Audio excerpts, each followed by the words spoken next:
Célibataire, 3 peurs qui vous empêchent de rencontrer l'amour, 3 peurs que je rencontre souvent, en tout cas, chez les personnes qui suivent mon accompagnement individuel en route pour l'amour. N'hésitez pas à prendre rendez-vous avec moi. Vous me connaissez, Germain Roncari, psychopraticien de vie sentimentale.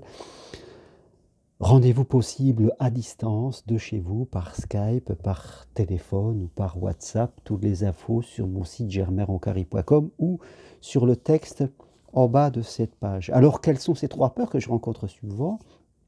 Eh bien, la peur de se tromper, voilà. La deuxième, la peur d'être manipulé. Et la troisième, la peur de perdre sa liberté. Voilà 3 peurs. Parfois, on peut en avoir une, parfois, on peut avoir les 3, qui créent un mur devant nous, qui nous font perdre l'état de spontanéité nécessaire à la rencontre amoureuse, l'état de présence, de joie, de spontanéité, car sans cela, c'est très difficile de se connecter avec les autres, et qui font qu'on est en mode observateur, en mode sérieux, en mode méfiance, et forcément, ça va être très, très difficile de rencontrer quelqu'un et de permettre aussi à l'autre d'être dans sa spontanéité. Parce que comme vous le savez, si vous-même vous êtes en face de quelqu'un où vous avez la sensation qu'il vous observe, qu'il vous juge, forcément ça va vous impacter et vous-même vous ne serez pas vraiment dans votre spontanéité, dans la personne que vous êtes en temps normal. Alors, la peur de se tromper.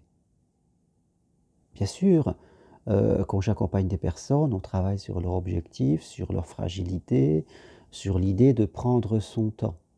Il ne s'agit pas d'être dans la précipitation, comme souvent sont certaines personnes, ou dans un excès de lenteur, je dirais, comme sont d'autres personnes. Donc, il s'agit de prendre son temps, de savoir ce que l'on veut, de savoir ce que l'on ne veut pas au regard de son histoire. Et quand on est plus conscient de soi, savoir ce que l'on veut, ce que l'on ne veut pas, que l'on sait le dire de façon calme et posée, et bien sûr,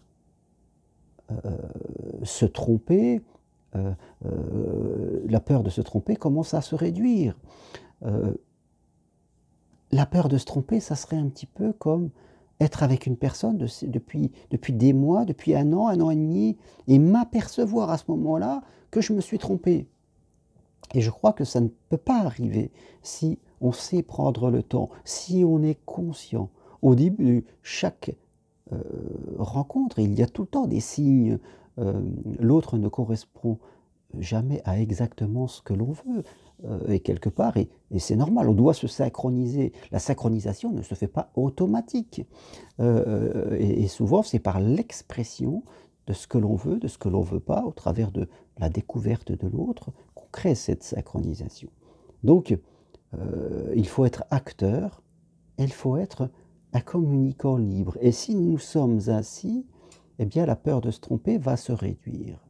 Bien sûr, il y a toujours un risque en amour, il faut l'accepter, parce que si on commence à mettre des critères pour croire que tout ça, ça va nous protéger, ça n'existera pas. Trop de critères, comme je le dis souvent, nous rendent sérieux, nous rend rigides, et fait en sorte que nous sommes plus dans la spontanéité. Et voilà. Et avoir trop de critères, aussi bizarre que ça puisse paraître, eh bien, ça va élever la peur de se tromper. Parce qu'on ne sera jamais certain. Parce qu'il manquera toujours quelque chose quelque part. D'accord? Donc, la conscience de soi, de ce que l'on veut, savoir prendre son temps, voilà les meilleurs remèdes contre la peur de se tromper. Idem, la peur d'être manipulé. Alors elle fait peut-être appel à votre blessure de l'enfance, blessure de l'abandon, blessure de la dévalorisation, où vous avez peur d'exprimer vos choix, vos désirs. Peut-être que vous mettez trop d'importance dans votre vie de couple, vous êtes en dépendance affective et forcément, je dirais, vous allez abaisser le respect de vous-même, vos valeurs, et vous allez attirer des gens qui, quelque part, vont se prendre des libertés avec vous. Mais ils vont se prendre des libertés aussi parce que vous êtes trop effacé. Vous ne vous connaissez pas, vous ne savez pas ce que vous voulez ou ce que vous ne voulez pas, vous ne savez pas comment le dire, et forcément, si on reste silencieux, eh bien l'autre va prendre un certain espace. Donc c'est à vous de progresser.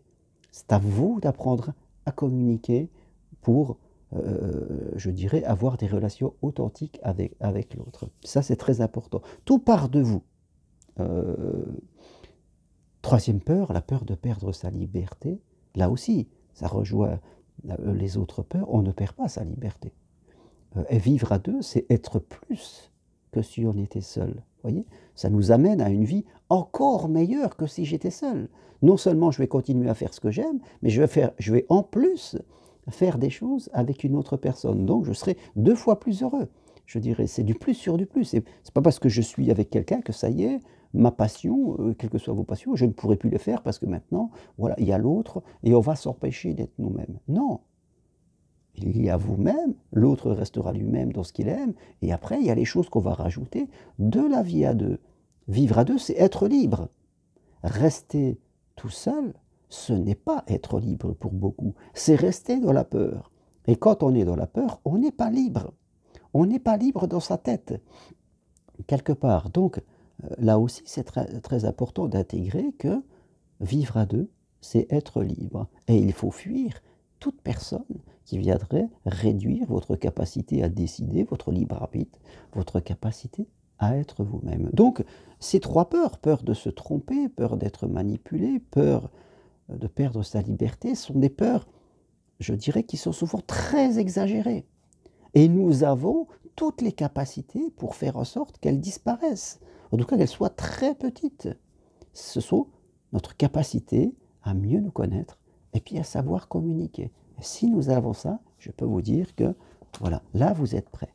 Après, si vous n'y arrivez pas, c'est peut-être que vous avez un travail préalable à faire. Et là, je suis là pour vous si vous voulez aller plus loin. Voilà ce que je voulais partager avec vous. Je vous souhaite une bonne journée. Et si vous aimez mes vidéos, eh bien, appuyez sur j'aime. À bientôt. Au revoir.